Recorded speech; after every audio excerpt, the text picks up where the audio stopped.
Baik, Shalom, selamat malam kepada kita semua. Kita bersyukur boleh kembali lagi bersama dengan kami dalam acara diskusi Alkitab bersama konsep. Dan pada saat ini, sebelum kita akan memulaikan diskusi Alkitab kita akan berdoa. Saya minta kesediaan Pendeta Edwin boleh pimpin kita dalam doa. Baik, kita sama-sama berdoa. Terima kasih Tuhan, pada malam hari ini kami dapat bertemu kembali dalam diskusi Alkitab bersama dengan konsep. Dan bila mana kami mau mendengarkan firman Tuhan yang akan disampaikan oleh Tuhan Pendeta Muda Alexander Hetarion, biarlah tuntun kami dengan kuasa Roh Kudus-Mu agar kami dapat mengerti, memahami akan firman ini. Juga para sahabat-sahabat konsep dimanapun berada yang akan mendengarkan dan juga menyaksikan akan tayangan ini, biarlah Tuhan akan memberkati sehingga pertumbuhan rohani akan menjadi bagian kami. Kami akan serahkan semuanya ke dalam tangan Tuhan. Ampuni kami Tuhan dari dosa pelanggaran kami, karena kami berdoa dalam nama Yesus penebus kami. Amin.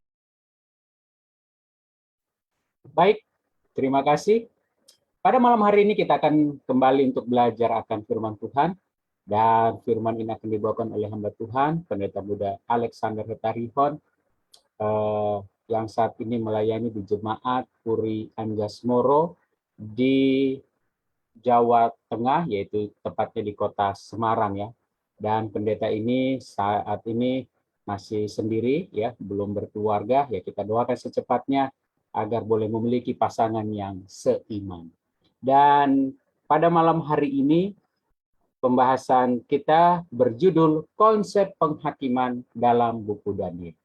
Nah, bagi Bapak Ibu saudara sekalian, jika ingin bertanya tentang konsep penghakiman dalam buku Daniel, jangan lupa untuk menuliskan di kolom chat yang ada di Facebook kami.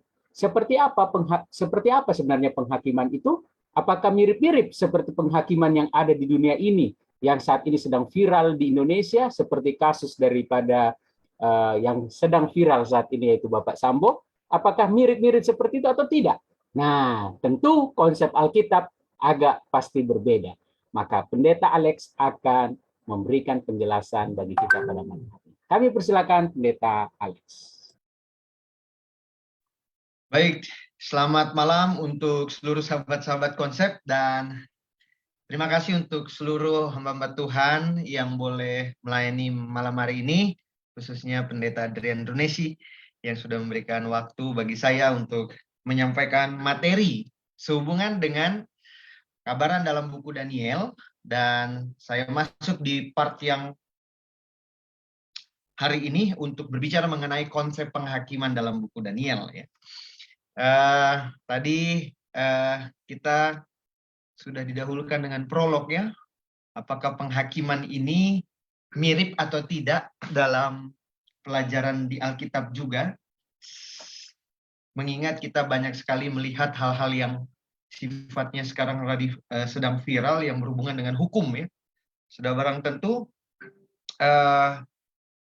ada hal-hal yang mau disampaikan dalam pelajaran Alkitabnya ini sehubungan dengan penghukuman atau penghakiman, tapi saya lebih fokus kepada penghakiman dalam buku Daniel. Oleh karena itu izinkan saya memberikan share screen ya. Apakah sudah terlihat Pendeta Adrian share screen saya? Sudah Pendeta, sangat jelas. Oke, terima kasih. Baik, berbicara mengenai konsep penghakiman dalam kitab Daniel, sudah barang tentu kita tidak bisa pisahkan dengan penghakiman yang akan datang dan yang nanti kita akan alami. Jadi berbicara mengenai konsep penghakiman dalam kitab Daniel, kita sepakat dulu dari minggu-minggu sebelumnya, karena kitab Daniel ini berbicara mengenai nubuatan atau peristiwa-peristiwa mendatang, maka kita juga perlu mensinkronisasikan peristiwa-peristiwa tersebut dengan pelajaran-pelajarannya. Oke, kita masuk dalam pembahasan saya ini. Saya rada sedikit banyak untuk menyampaikan karena ini doktrinal ataupun pemahaman Alkitab yang perlu dijelaskan, tidak bisa diputus-putus, sehingga perlu pemahaman yang benar untuk memahami konsep ini. Ya, Jadi pokok pembahasan mengenai konsep penghakiman dalam buku Daniel saya bagi dalam 5 bagian dengan sebuah pertanyaan yang nantinya kita akan jawab dan juga diskusikan sama-sama. Yang pertama adalah apa pengertian dari penghakiman dalam buku Daniel itu sendiri. Terus bagaimana sih penghakiman dalam buku Daniel berlangsung itu seperti apa gitu ya. Yang tadi disinggung oleh Pak MC kita ya, Pendeta Adrian Renesi. Dan di mana batasan konsep penghakiman buku Daniel? Apakah ini berbicara langsung kepada kedatangan Tuhan kali yang kedua sampai kepada peristiwa-peristiwa selanjutnya? Apakah ada batasannya atau ada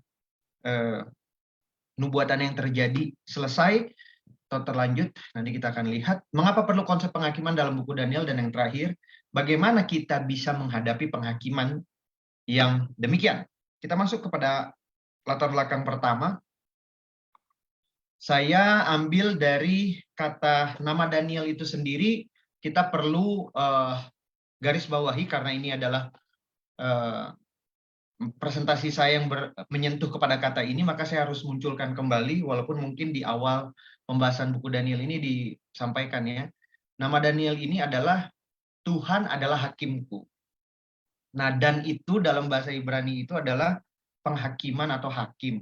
Sedangkan L itu atau huruf yang boleh dipakai dalam bahasa Ibrani diartikan sebagai Allah. Jadi Tuhan adalah hakimku. Jadi kalau kita berbicara mengenai Daniel, tema besarnya harus ini.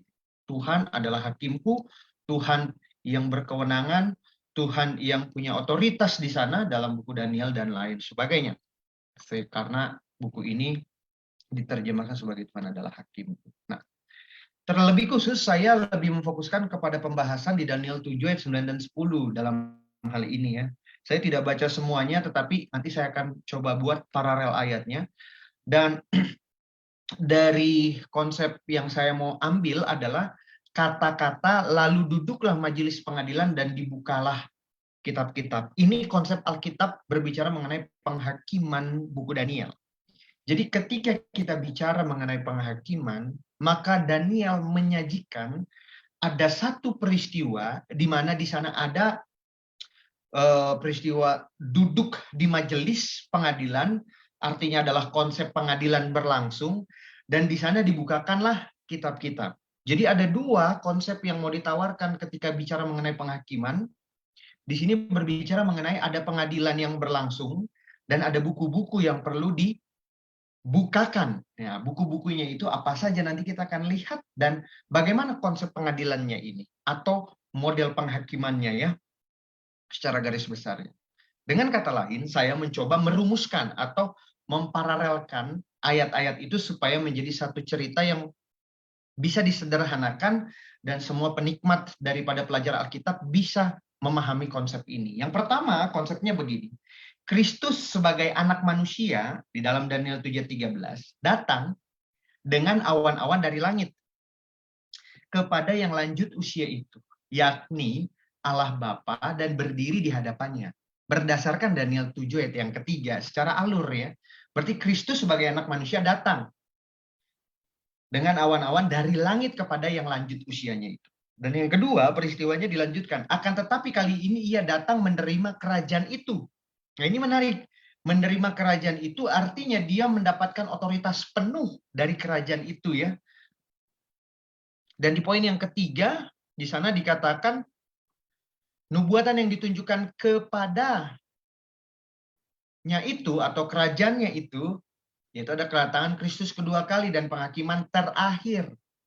Nah di sana dikatakan dalam doktrin kita, tanduk kecil yang terdapat di dalam Daniel 8 cocok sekali dengannya yang mengikuti Yunani dan kebinasan yang luar biasa atau tanpa perbuatan tangan manusia itu yang akan dihancurkan. Nah ini berkaitan dengan pembahasan Daniel pasalnya yang kedua yang kemarin kita telah pelajari secara seri dalam buku Daniel. Artinya otoritas kepenuhan dari Daniel, dari Yesus ada di dalam perannya. Berarti ini mengacu kepada pusat pekerjaan dari Yesus Kristus sendiri.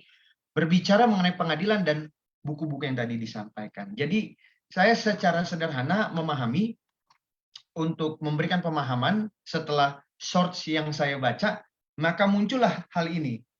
Pengertian pengadilan pemeriksaan. Artinya pengadilan itu kan sedang berbicara mengenai bagaimana sesuatu itu diputuskan, dinyatakan bersalah atau tidak. Nah, itulah konsep pengadilan ya. Dan ini juga terjadi demikian, pengertian pengadilan pemeriksaan di sana. Inilah pelayanannya yang terakhir. Dalam konsep pelayanannya arti adalah yang tadi saya katakan adalah pekerjaan Tuhan. Yang kedua, untuk mengadakan pendamaian bagi manusia yang berhak menerimanya. Jadi dengan kata lain, pengadilan itu juga menentukan pendamaian bagi manusia yang setia dan yang berhak menerima. Dan yang ketiga, untuk menyatakan manusia selamat atau tidak. Nah, pengadilan itulah salah satu tujuannya untuk menciptakan sebuah pendamaian bagi manusia. Bukankah luar biasa pelajaran ini untuk kita semua? Dan di dalam Wahyu pasal 19 ayat yang kedua di sana dikatakan bahwa pengadilan itu, penghakiman itu berlangsung dengan benar dan adil. Membukakan kenyataan, menunjukkan keadilan, dan memperlihatkan kasih. Nah, ini membuat penghakiman itu atau pengadilan pemeriksaan itu menjadi otoritas pertama yang mereka harus capai. Membukakan kenyataan, menunjukkan keadilan, dan memperlihatkan kasih. 3 bagian ini yang mau terjadi di dalam konsep penghakiman Daniel 7 ayat 9 sampai 10 di sana.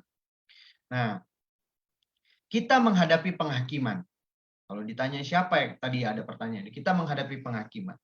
Di sini dikatakan dalam Pengkhotbah pasal 12 ayat 14. Kita hold dulu, nanti saya akan bahas lagi di sana dalam pengertiannya.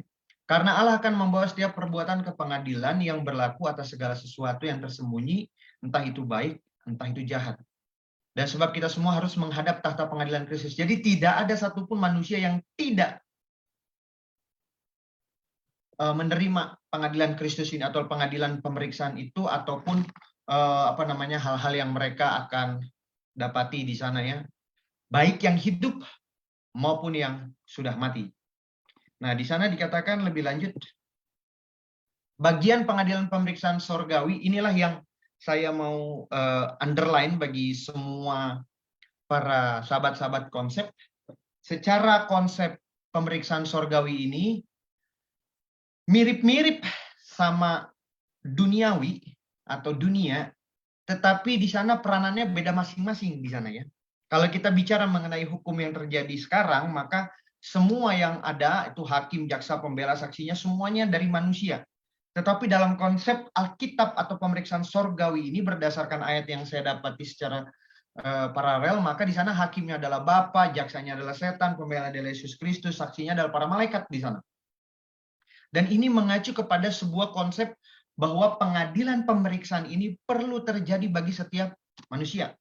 Nah, standar kebenarannya, kalau misalkan Bapak Ibu sering suka dari hukum, saya juga pasti paham, Bapak Ibu mengerti hal ini ya. Standar kebenarannya mereka ada kitab-kitab yang dibuka dan lain sejenisnya.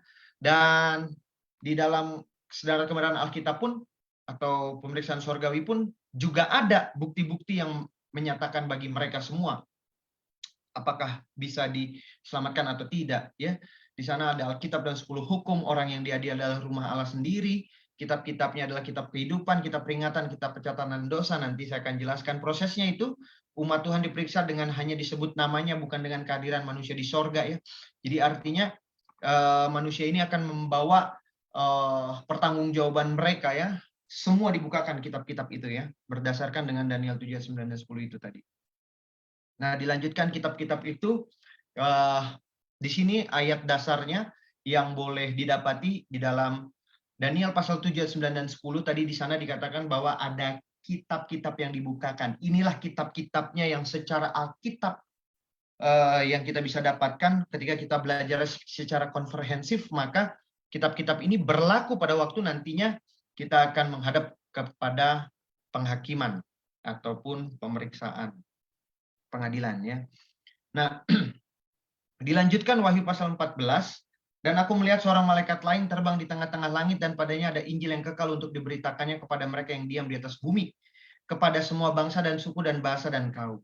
Dan ia berseru dengan suara nyaring, takutlah akan Allah dan muliakan Dia, karena telah tiba saat penghakimannya, dan sembahlah Dia telah menjadikan langit dan bumi dan laut dan semua mata air. Dalam hal ini berarti ada kesinambungan ketika kita berbicara mengenai penghakiman di buku Daniel, maka itu akan berlangsung. Tapi sampai mana? Kan begitu ya. Nanti kita akan bahas. Nah, sampai mananya akan mendapat sebuah fase di sana. Fasenya itu diambil dari 3 bagian. Penghakiman masa pra-Advent, penghakiman masa 1000 tahun, dan penghakiman setelah masa 1000 tahun. Jadi konsep Alkitabnya adalah ketika kita berbicara mengacu kepada Daniel 7, maka itu adalah permulaan dari masa pemeriksaan. Pemeriksaan ini belum ada terdakwanya ya, sahabat-sahabat konsep. Di sana adalah awal dari sebuah pemeriksaan. Yang nantinya pada waktu penghakiman masa 1000 tahun itu artinya ketika Yesus datang kali yang kedua, di sanalah penentuan seseorang itu masuk surga atau tidak. Dan yang dilanjutkan bahwa setelah penghakiman setelah masa 1000 tahun ini, kepada siapa ini yang terjadi? Nah itu dia ya. Nah artinya kita boleh mengerti sampai di sini bahwa ketika kita membuka buku Daniel 7, 9 sampai 10, itu awalan.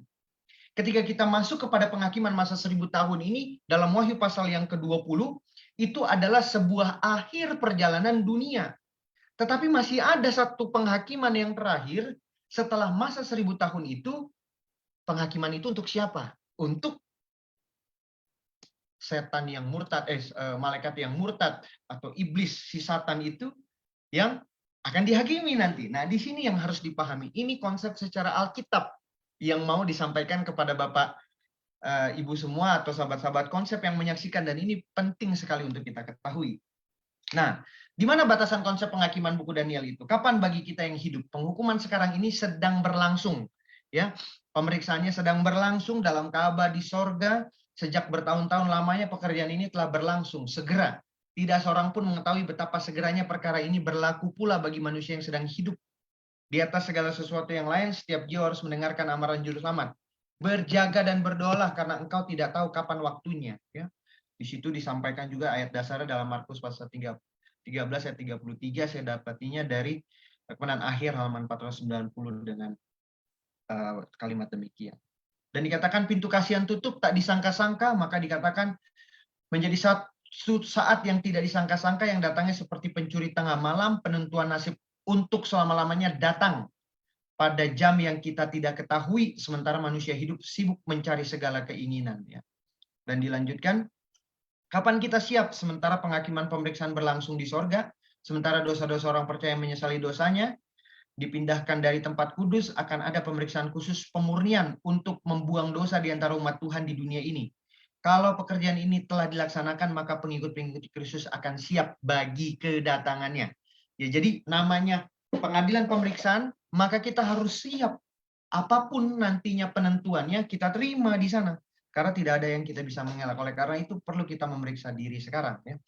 Nah, di dalam Wahyu pasal 14 ayat yang ke-7, di sana dikatakan fokusnya kepada telah tiba saat penghakimannya. Ini kita akan bahas, supaya nanti akan masuk ke fase menjawab pertanyaannya, sampai mana nubuatan Daniel 7 ini ya.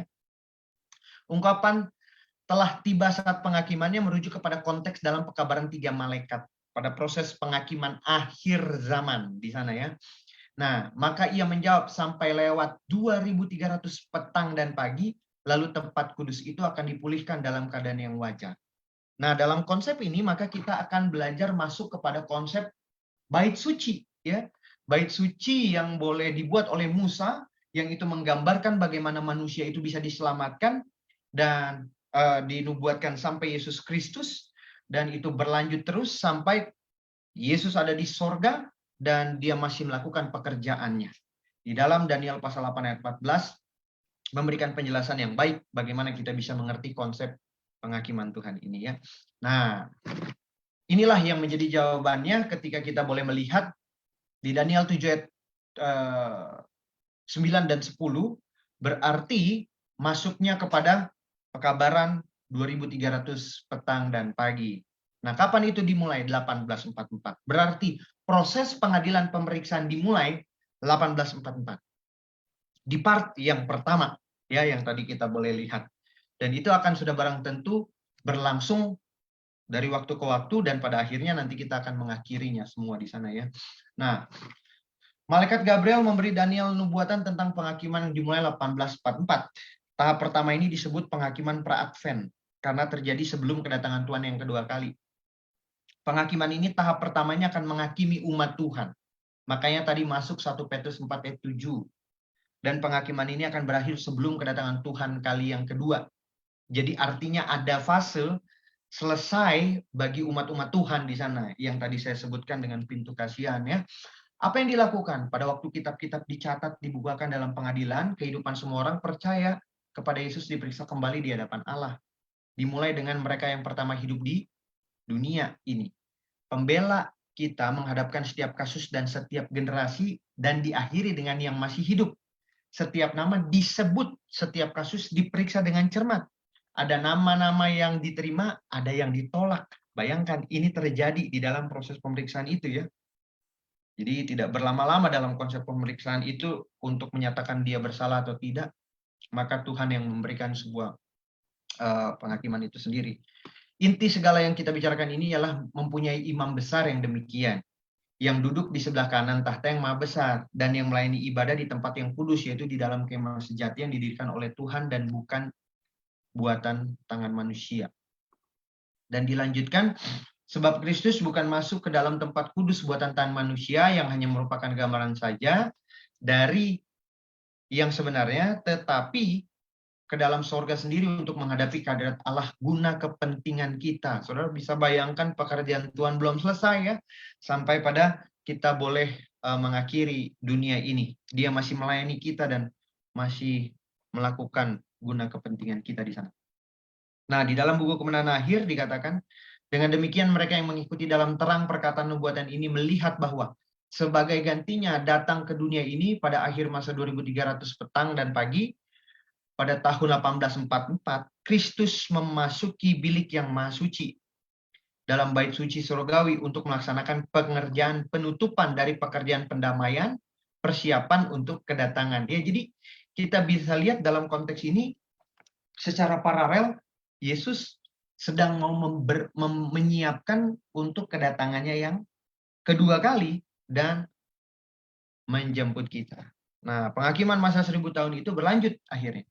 Nah, kalau kita tadi bertanya ya, sampai kapan nubuatan Daniel 7 ayat 9 dan 10 itu berbicara mengenai 1844, diakhiri dari 2300 petang dan pagi merujuk kepada sana, dan setelah itu berlanjut lagi. Nah, artinya kan di part yang ini selesai, tetapi kita akan masuk kepada part yang kedua dan yang ketiga supaya tidak nanggung ceritanya gitu ya. Kita bisa lihat bagaimana Alkitab memberikan penjelasan yang baik gitu di sana.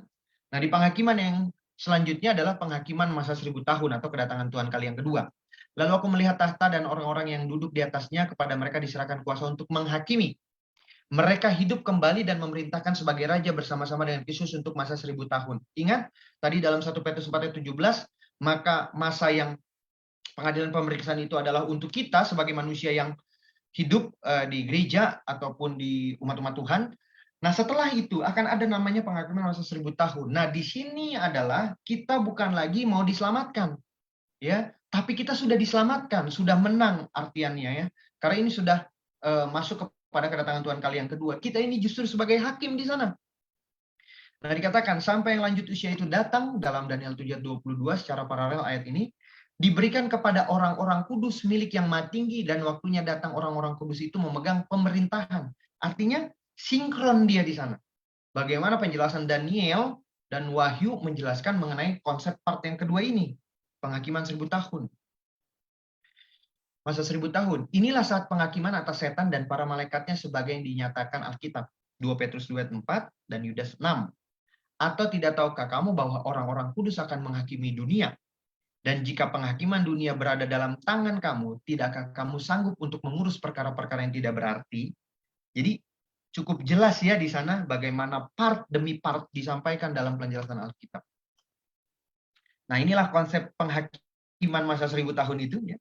Hari-hari akhir, 1000 tahun milenium, dan kekekalan di sana ya. Kristus kembali, inilah kebangkitan pertama, orang-orang saleh diangkat ke sorga, baik yang mati dibangkitkan dan yang hidup, orang yang jahat yang hidup dibinasakan, orang yang jahat yang mati tetap dikuburnya, setan dirantai, itu secara wahyu ya, buku wahyu, dibatasi hanya di dunia ini saja, bumi sunyi senyap di sana. Bala terakhir, gempa bumi, dampak kedatangan Kristus kali yang kedua terjadi di kebangkitan yang pertama.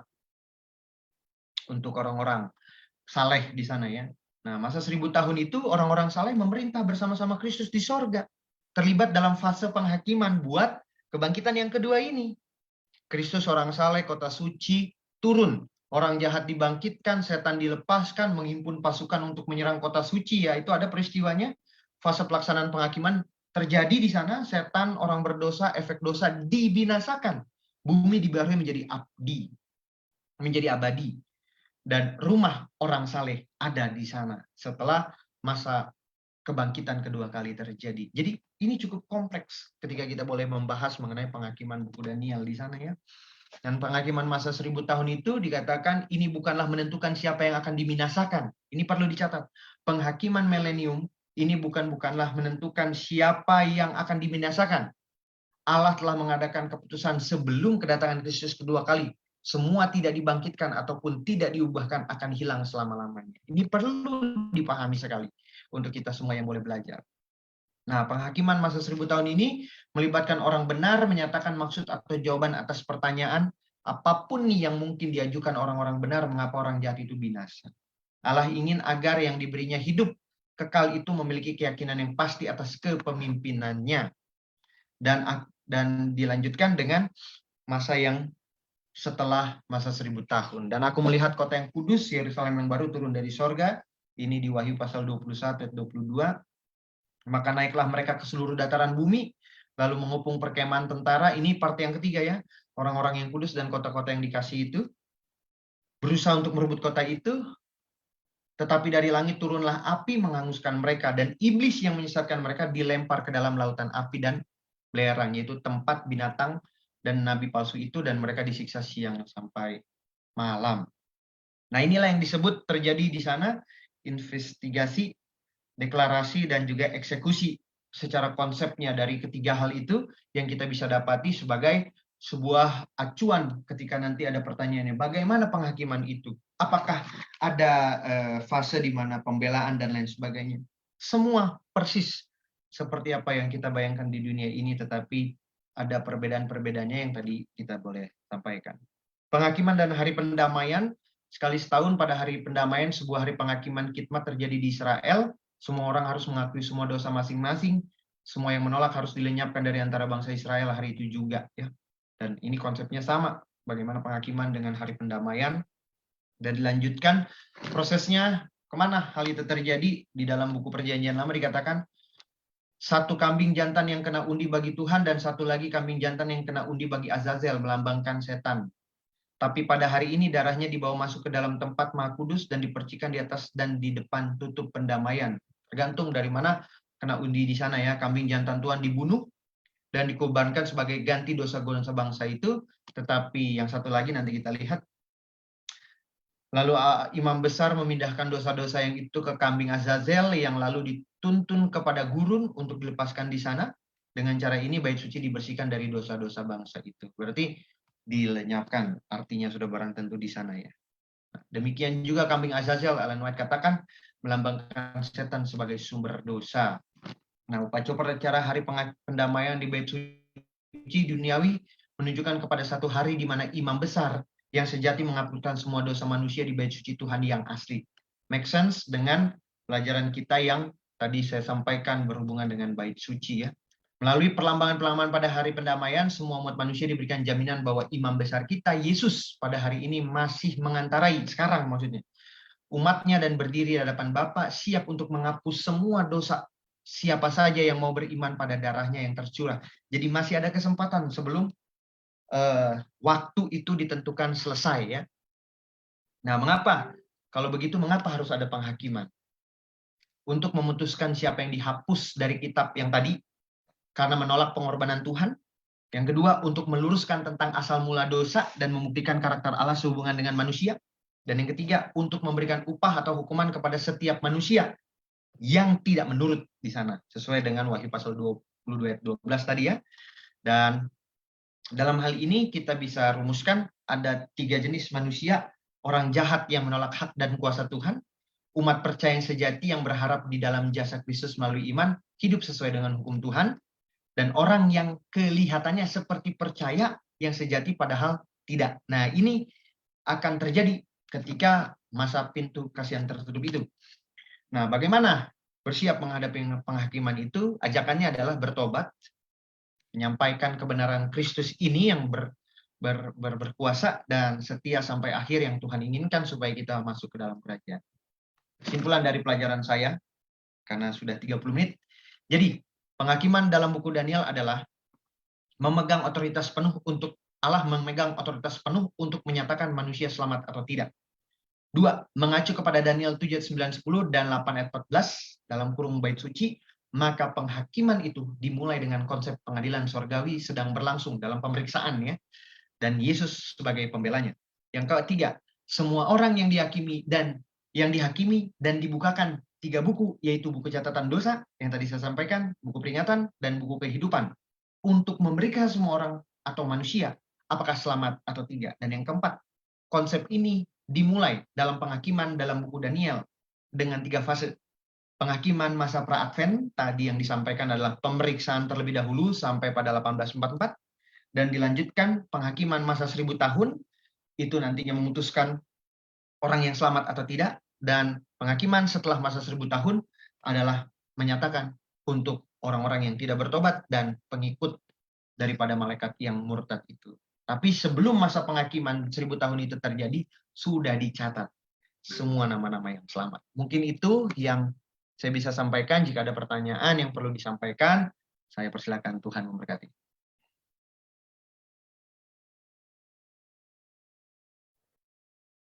Baik, terima kasih untuk pembahasan yang sudah disampaikan tadi.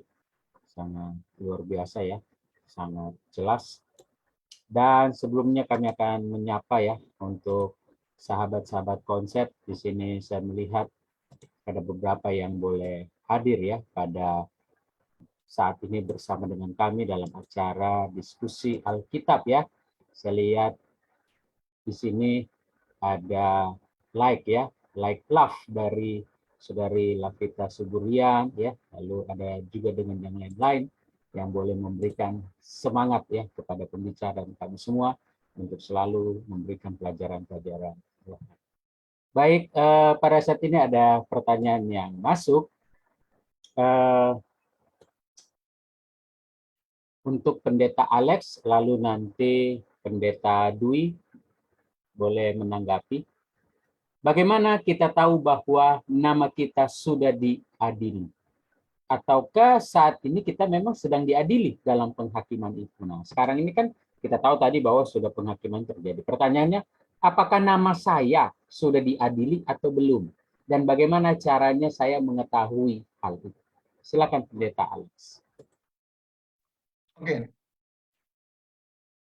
Kalau kita tadi melihat siklus nubuatannya, maka ketika Daniel 7 ayat 9, 10 itu disampaikan dan dibantu oleh Daniel 8:14 sebagai ayat pamungkasnya, maka konsep sekarang sampai sebelum pemeriksaan yang kedua atau penghakiman yang kedua berlangsung, sekarang kita lagi ada dalam pengadilan pemeriksaan. Namanya lagi ada di dalam pengadilan pemeriksaan. Artinya ada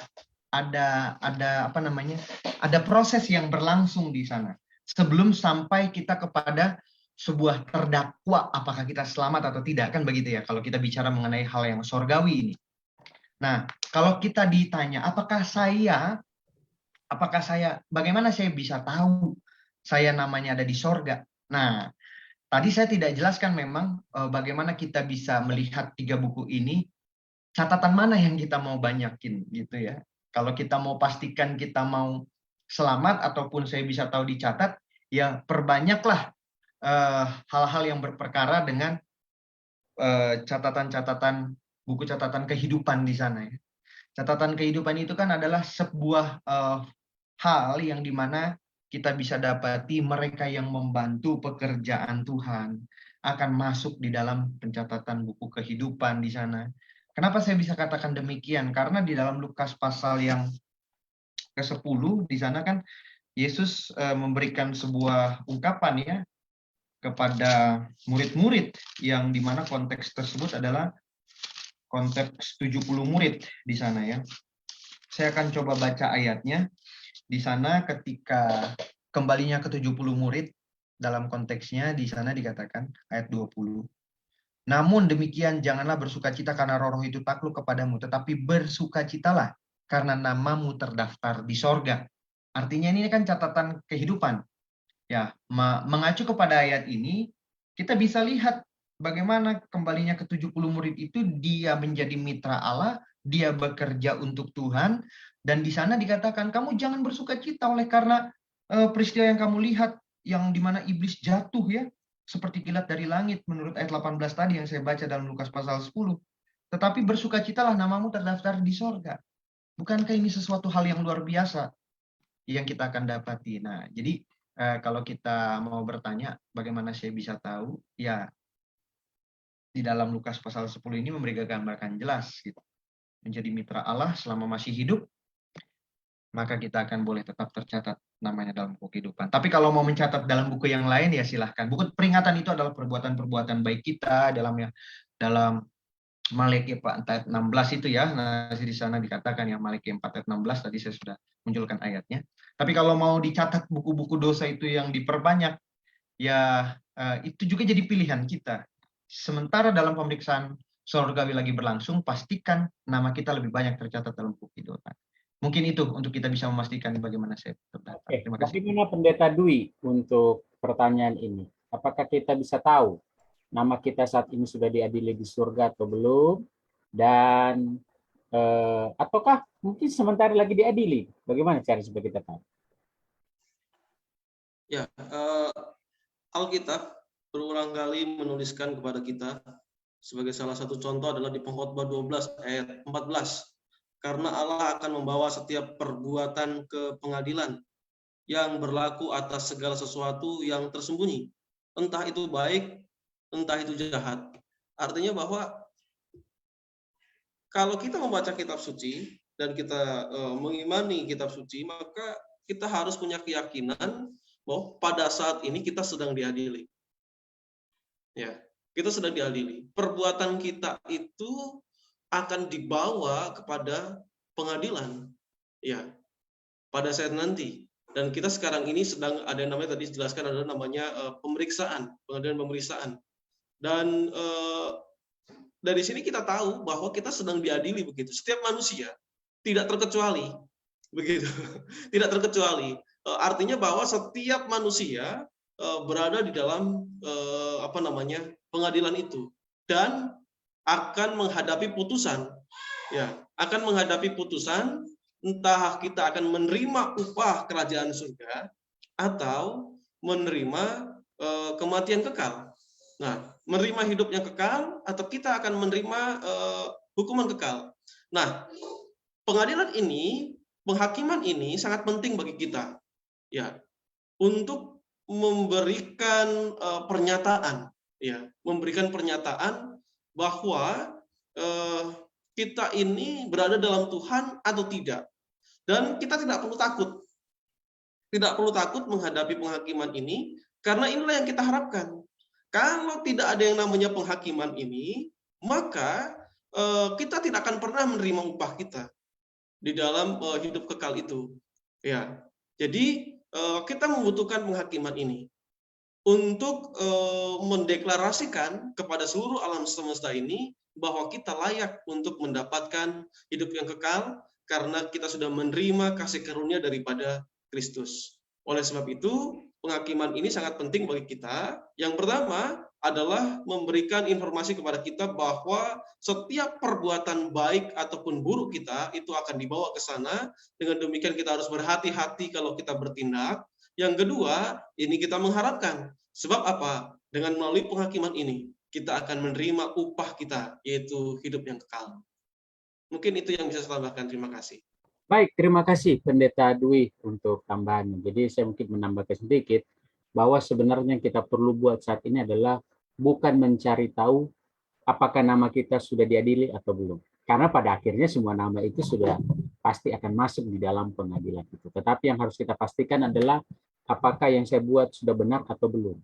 Tapi yang pasti bahwa orang yang saat ini sudah lebih dahulu beristirahat atau yang sudah meninggal duluan daripada kita saat ini, ya sebelum Yesus datang, tentunya nama-nama mereka sudah di dalam penghakiman itu dan sudah pasti ada vonisnya, ya. Tinggal menunggu kapan Tuhan datang. Dan tentunya bagi kita yang hidup sampai Yesus datang, disitulah waktu kita pintu kasihan itu sudah akan ditutup, ya. Ketika manusia jahat bertambah jahat, yang baik bertambah baik, di situ tertutup dan tinggal menerima akan kemuliaan, ya, kehidupan kekal di surga. Baik, kita tiba kepada pertanyaan yang kedua.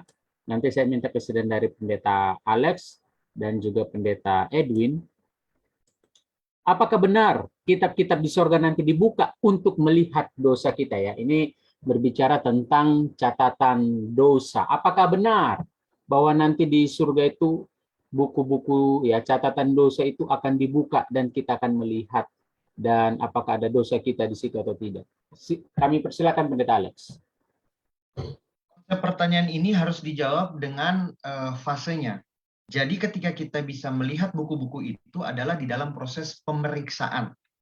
Ya, pemeriksaan. Jadi kalau semisal contoh, ya, apakah ketika nanti Tuhan datang kali yang kedua, kan saya sudah dijemput ke atas dan saya hidup selama 1000 tahun, apakah itu kita bisa lihat lagi catatan dosa? Ya enggak. Nah, itu dia. Ya, karena kita nggak punya hak untuk ke sana. Tetapi sebelum itu, ketika kita mendapatkan sebuah pembelaan, 3 buku inilah yang menjadi pemeriksaan itu, gitu ya. Sebelum sampai kepada pencatatan kita kita diselamatkan atau tidak di sana, ya. Berdasarkan 3 buku ini. Buku ini apa sih manfaatnya? Yang tadi adalah proses bagian daripada pemeriksaan itu, ya. Untuk menyatakan manusia salah atau enggak. Contoh, ya. Contoh, saya Alexander. Loh Tuhan, kok saya kenapa dapat dakwaan ini? Apa dalilnya? Nah, bukunya itu yang dimunculkan kepada saudara. Jadi kita nggak bisa mengelak di sana. Kan begitu, ya, konsepnya. Tetapi nanti Yesus menjadi pembela. Oh iya, dia sudah minta ampun dan dosa dan lain sebagainya dan menyesali. Nah, itu dihapuskan. Nah, konsepnya modelnya seperti itu. Bukan berarti kita bisa melihat-lihat dosa kita di sana, ya. Karena di sorga itu ketika kita sudah sampai di sorga, kita tidak lagi kita bukan tidak ada lagi akses, ya. Artinya kita tidak lagi punya fase untuk melihat hal itu. Hal itu diperuntukkan untuk pengadilan pemeriksaan. Yang dimana kita bisa selamat atau tidak. Mungkin itu jawaban dari saya. Terima kasih. Silakan Pendeta Edwin untuk menanggapinya. Baik, terima kasih atas pertanyaannya. Selamat malam bagi kita semua. Pertanyaannya tadi, apakah benar kitab-kitab di surga nanti dibuka untuk melihat dosa kita? Ya, bisa saja kita mungkin bertanya, kenapa saya bisa masuk surga? Kenapa Syanu tidak masuk surga? Bisa saja kita bertanya kepada Tuhan. Dan di saat itulah dibukakan kitab-kitab itu kepada kita. Karena Alkitab juga katakan, di dalam Wahyu 20 ayat yang ke-12, kita bisa mungkin buka Alkitab kita. Dalam Wahyu 20 ayat yang ke-12, firman Tuhan katakan, dan aku melihat orang-orang mati, besar dan kecil, berdiri di hadapan takhta itu. Lalu dibuka semua kitab. Tadi sudah diterangkan oleh Pendeta Alexander, ada tiga tadi kitab. Jadi semuanya dibuka. Dan dibuka juga sebuah kitab lain, yaitu kitab kehidupan. Dan orang-orang mati dihakimi menurut perbuatan mereka berdasarkan apa yang tertulis dalam kitab-kitab itu. Jadi kita dihakimi atas apa yang sudah kita lakukan, dan bahkan tadi kita pengkhotbah, semuanya harus kita pertanggungjawabkan, baik dan benar, baik buruknya kita harus pertanggungjawabkan di hadapan Tuhan. Dan ketika kita berada di surga, bisa saja kita akan buka itu, bisa saja kita akan lihat dan kita tahu. Tetapi yang paling penting adalah pertanyaannya, bagi kita adalah bahwa kenapa kita ada di sini, kenapa kita ada di surga. Jadi biarlah kita tetap setia hari ini dan seterusnya sampai Yesus datang, sehingga kita pastikan nama kita boleh tertulis dalam kitab kehidupan, bukan dalam kitab-kitab yang lain tadi, yaitu kitab catatan dosa, tapi dalam kitab kehidupan. Itu mungkin. Terima kasih. Oke, terima kasih untuk tanggapan. Mungkin Pendeta Jimmy ingin menambahkan, saya persilakan.